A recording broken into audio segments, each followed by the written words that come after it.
Hello दोस्तों, स्वागत है हमारे यूट्यूब चैनल एसके क्लासेस में। दोस्तों, आज मैं आपको बिहार एसएससी में पूछे जाने वाले संभावित सामान्य ज्ञान के महत्वपूर्ण प्रश्न के सेट 1 बताने वाला हूं। तो चलते हैं वीडियो की तरफ। 16वीं शताब्दी में किस भारतीय शासन ने चांदी का सिक्का जारी किया और इसे रुपये का नाम दिया?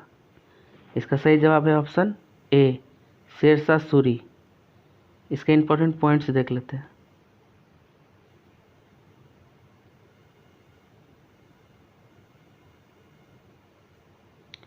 सोलहवीं शताब्दी में भारतीय शासक शेरशाह सूरी ने चांदी का सिक्का जारी किया और इसे रुपये का नाम दिया। शेरशाह ने 178 ग्रेन का चांदी का रुपया व 380 ग्रेन के तांबे का दाम चलवाया था। इसके बचपन का नाम फरीद खां था। 1540 ईस्वी में कन्नौज या बेलग्राम के युद्ध में हुमायूं को पराजित कर शेरशाह ने सूरवंश की स्थापना किया था।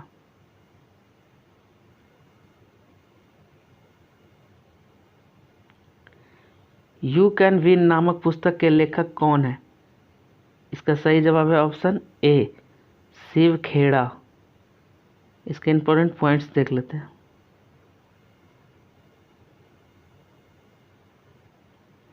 यू कैन विन नामक पुस्तक के लेखक शिव खेड़ा है। शिव खेड़ा एक भारतीय लेखक, कार्यकर्ता एवं प्रेरक वक्ता है। इसने कंट्री फर्स्ट फाउंडेशन नामक संगठन की स्थापना भी किया है। संदीप माहेश्वरी भारत के सार्वजनिक वक्ता, प्रसिद्ध फोटोग्राफर और उद्यमी हैं। दीपा कर्माकर त्रिपुरा की रहने वाली एक जिम्नास्टिक है।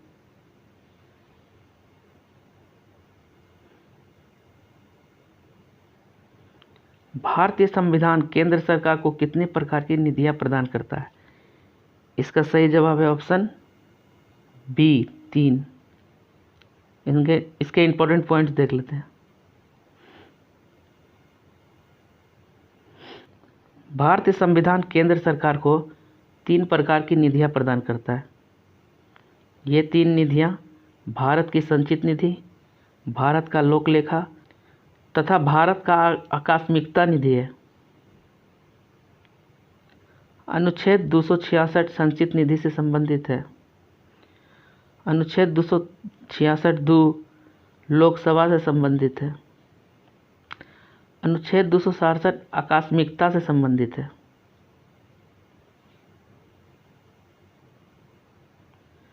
यूनेस्को विरासत स्थल शोर मंदिर किस राज्य में स्थित है?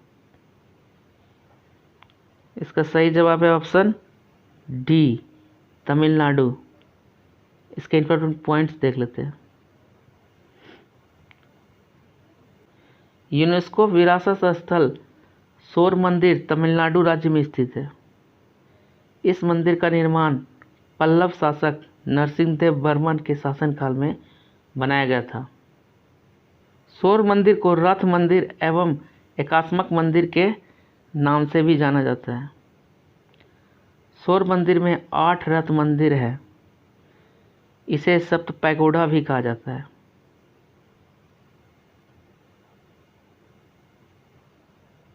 निम्नलिखित में से कौन सी नदी पूर्व की ओर नहीं बहती है? इसका सही जवाब है ऑप्शन बी, नर्मदा। इसके इंपॉर्टेंट पॉइंट्स देख लेते हैं। नर्मदा नदी पूर्व की ओर बहने वाली नदी नहीं है, यह पश्चिम की ओर बहने वाली नदी है। सरदार सरोवर बांध नर्मदा नदी पर है। तवा नदी नर्मदा की सबसे लंबी सहायक नदी है। पश्चिम की ओर बहने वाली प्रमुख नदियां नर्मदा, ताप्ती, लूनी, माही व साबरमती है।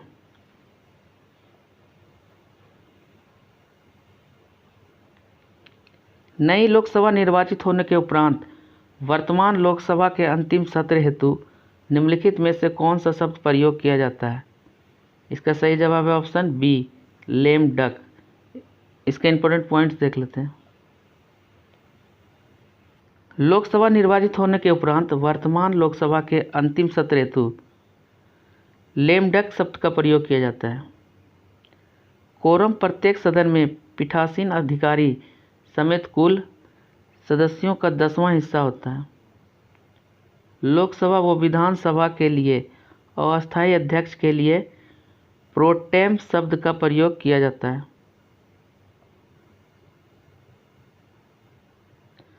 भारतीय संविधान का निम्नलिखित में से कौन सा अनुच्छेद राष्ट्रपति पर महाभियोग हेतु प्रक्रिया का प्रावधान करता है?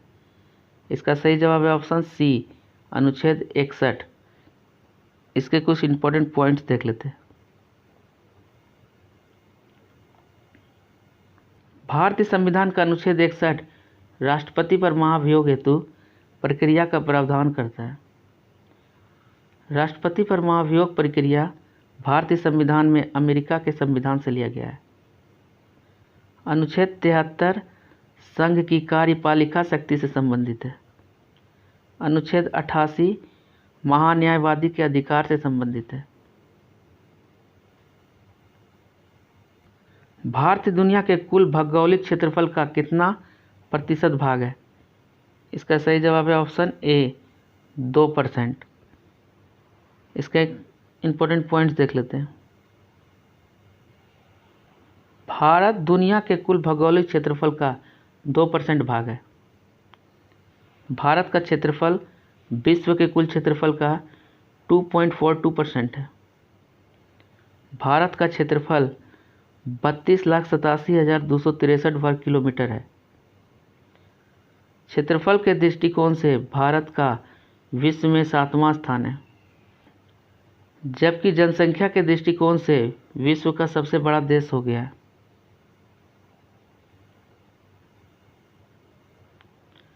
भारत में ब्रिटिश शासन में पहले गवर्नर जनरल कौन थे?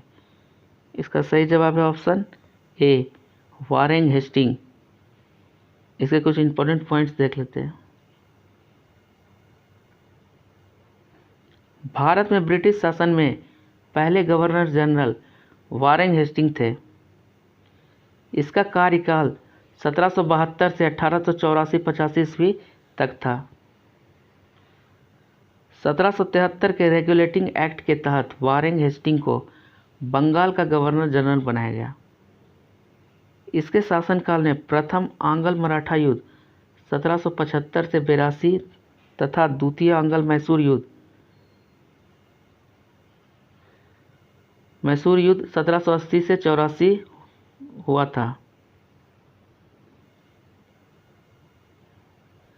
अफ्रीकी देश जाम्बिया की राजधानी है।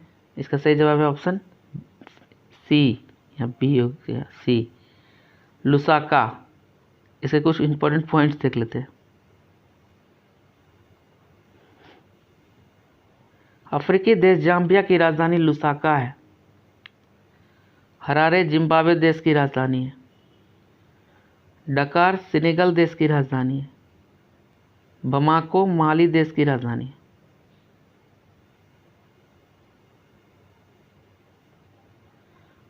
टू लाइव्स पुस्तक के लेखक कौन है? इसका सही जवाब है ऑप्शन डी, विक्रम सेठ। इसके कुछ इंपॉर्टेंट पॉइंट्स देख लेते हैं। टू लाइव्स पुस्तक के लेखक विक्रम सेठ है। यह एक भारतीय लेखक है। इसके द्वारा द सुटेबल बॉय, सानेट एवं इक्वल म्यूजिक आदि महत्वपूर्ण उपन्यास लिखी गई है। वी.एस. नाइपॉल के द्वारा लिखी गई प्रमुख पुस्तकें: A band in the river, a house पर मिस्टर विश्वास, half A life an area of darkness,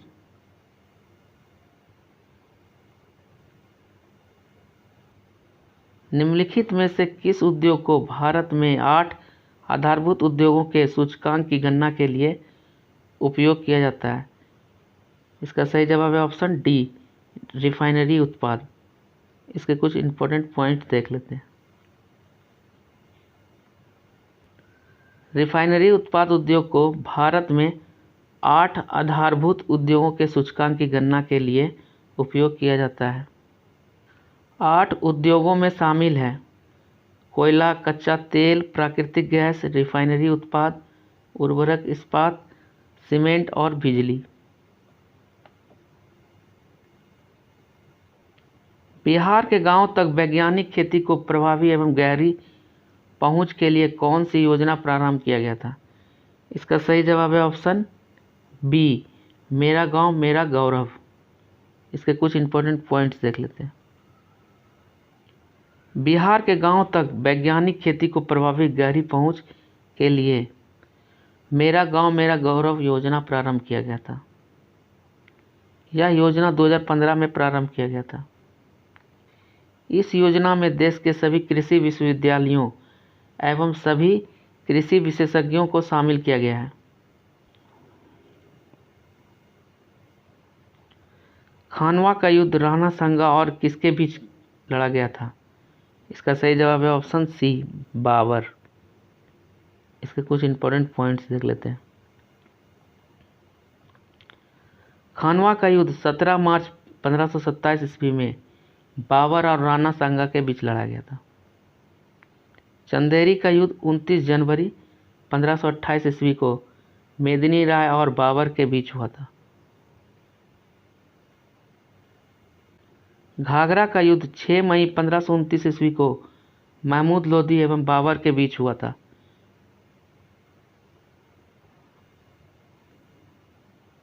भारतीय संविधान के निम्नलिखित अनुच्छेदों में से कौन सा अनुसूचित जाति आयोग से संबंधित है? इसका सही जवाब है ऑप्शन डी, अनुच्छेद 338। इसके कुछ इंपॉर्टेंट पॉइंट्स देख लेते हैं। अनुच्छेद 338 से राष्ट्रीय अनुसूचित जाति आयोग से संबंधित है। अनुच्छेद 338 भी राष्ट्रीय पिछड़ा वर्ग आयोग से संबंधित है। राष्ट्रीय पिछड़ा वर्ग आयोग का गठन 1993 ईस्वी में किया गया था। तो फ्रेंड्स, ये थे महत्वपूर्ण सामान्य ज्ञान के सवाल। मैं आशा करता हूँ कि आपको यह वीडियो अच्छा लगा होगा। अगर अच्छा लगा है तो हमारे चैनल को लाइक एंड सब्सक्राइब कर दे और बेल आइकन को दबा दे, ताकि मैं जैसे ही कोई नया वीडियो अपलोड करूँ तो उसका नोटिफिकेशन सबसे पहले आप तक पहुँच सके। इस वीडियो में बस इतना ही। मिलते हैं नेक्स्ट वीडियो में। तब तक के लिए धन्यवाद।